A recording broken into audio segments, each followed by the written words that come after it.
start off with an apology, particularly for Father Brett and for Barb. The readings for today had one too many bread references for me to resist some puns, so they probably have to suffer through some flashbacks. A man of God comes to the people of God, living under oppression. Oppressive rule from the Gentiles, and the preacher tells the promises of God and performs amazing acts. The signs of the people of God amaze them to the point that they follow him out into the wilderness. There they are instructed by him on a mountain. The people learn, but are then hungry, so the man of God prays to God. They are provided for through the providence of God, and so the followers of Moses eat manna, bread, and quail. Wait, no, that's the different reading, sorry. But you see there's some similarities going on there. In today's reading, Jesus leads people to a mountain where there's teachings. He provides food, much like the Exodus account. It sets up some parallels with one of the most significant stories of the Old Testament.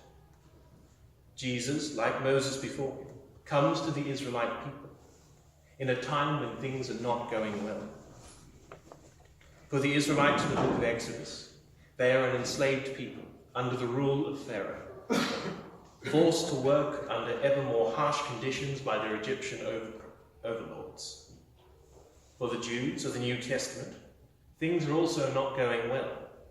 Israel is an occupied nation.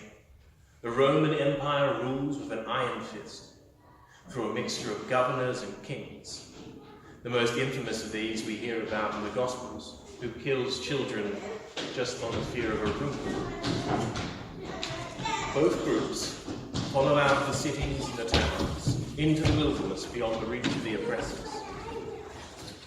It is not in the cities that the Israelites come to understand God. And so it is instead in the mountains. In Exodus, it is on Mount Sinai. And with Jesus and his followers, it is on a random.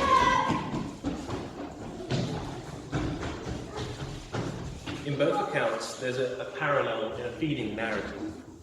Yet there are some key differences. When Moses hears upon the people complaining of hunger, he has to go and petition God what to do.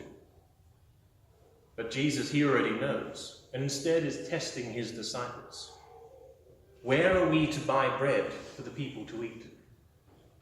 Immediately they reply, they haven't got enough dough to be able to afford to feed that many people, failing to even acknowledge they're in the wilderness. Where would they buy it? What village has got enough food on hand for 5,000 people? I'm not sure about you, but my house isn't even stocked for 10 people, let alone 100 or 1,000. And then we have Andrew, declares one boy, a child, has 5 loaves and 2 fish. 1 loaf for 1,000 people, no matter how you slice it, isn't going very far. Yet it is offered up. Jesus takes it, gives thanks, and distributes it to the people.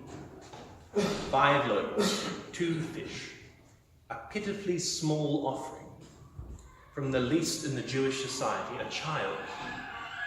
Yet, in this moment on the mountain, this is the one who offers what they can. And though through Jesus, this small offering is shared with the greater crowd, and it is enough. It's more than enough. It's 12 baskets of leftovers more than enough. At this miraculous display, the crowds declare, this is indeed the prophet who has come into the world. They put the dots together. This man is like the prophet Moses, where in the mountains there's food, he has been teaching, things aren't going great with Roman rule. Let's make him king and then he can lead us to freedom. Ah, crumbs, he's gone. Before they can, Jesus withdraws up into the mountains. It's at this point that the similarities with the Old Testament end. The trope of the salvation of Israel in the Old Testament follows a fairly common path. The people screw up, rebel, they give up control from God, a foreign despot takes over. They repent, God saves them, and the cycle continues again. But Jesus isn't following the path that the Israelites have expected, which really begs the question, what's going on here? I remember watching a video from the British comedian David Mitchell. One of his famous angry rants, he complains about this story in the Bible. He claims it should be better known as Jesus feeds 5,000 fools. Well, of course there's no food. What kind of fool goes off into the wilderness and just expects, don't worry, Jesus will magic us up some grub? Jesus isn't going to be with you forever. Judah would be better if people planned ahead. Now, I can't help but think he might have a bit of a point there. Relying on God to magically provide food without a care in the world is not a good long-term plan if you want to remain among the living.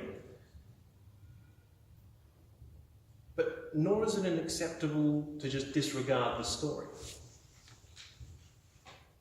We wouldn't think it's acceptable to see the suffering of others and declare, I'd love to get involved, but it's not my part. I doubt my efforts would make a dent. In fact, we look at the story today, the food doesn't appear out of nowhere. This isn't the Exodus account where manna comes from heaven spontaneously, showing up in the morning. It resembles more of our first reading, where someone offers a small amount which is inadequate, and instead, as a simple and honest offering, is made into something more. The crowd is not simply a passive recipient of divine intervention. Rather, it's one of their numbers, a child, who offers up for the many, providing what they can, an amount seen to be comically inadequate, 5 loaves split between 5,000. The miracle comes at the making of a small offering into something that is able to feed the multitudes with even more to spare. With a little, God is able to do a lot. Now, I stress I'm not meaning this as like a TV evangelist about planting seeds and monetary reward. What I'm talking about is what we're able to offer to one another. I'm talking about recognizing what each of us might be able to do, and recognizing, well, that might not be the panacea of all issues. It is, like us, being like the boy offering up the 5 loaves of bread. If a neighbour is grieving, we would want to show care, to show that that one is loved. We may not have enough to be able to solve all their problems or even to fill the hole of grief in their lives, but you do offer what you can. You show they are loved, you listen to them. And your small part we trust in with God, we will be able to make the distance. Being a listening ear, lending a hand to someone in need, offering up what we can to Jesus, our skills, our talents, and our time.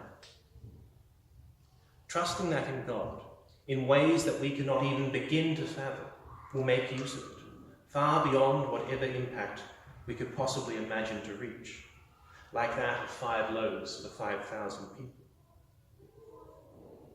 We are all members of Christ's church.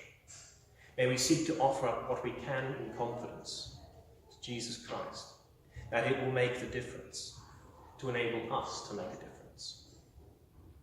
The Lord be with you.